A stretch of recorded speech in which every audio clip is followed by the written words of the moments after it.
এদিন বাংলাদেশের সংসদে একজন ব্যক্তি আমার দলের হোক বা অন্য দলের হোক একটাই প্রস্তাব দিল।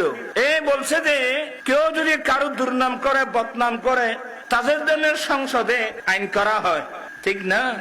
কিন্তু সে একটা বাজেট দিল যে যারা নবীর শানে বেয়াদবি করবে, কারণ নবী আমাদের জানের জান, নবী আমাদের প্রাণের প্রাণ, আর নবীর সুপারিশ ছাড়া তো কোনো মানুষ জান্নাতে যেতে পারবে?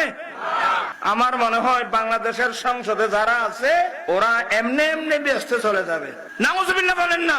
সে একটা প্রস্তাব দিল যারা নবীর শানে বেয়াদবি করবে এ সমস্ত মানুষের জন্য মৃত্যুদণ্ডের আইন পাশ করা হোক, মৃত্যুদণ্ডের আইন করা হোক এবং মৃত্যুদণ্ডের আইন সংসদে পাশ করা হোক।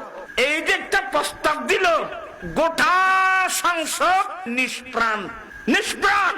এই সাংসদদেরকে বলছি, নবীর শানে বেয়াদবি করলে তার মৃত্যুদণ্ডের আইন পাশ করা হোক। একটা যে গঠনমূলক একটা যে প্রস্তাব আসলো, আপনারা নিষ্প্রাণ চুপচাপ বসেছিলেন।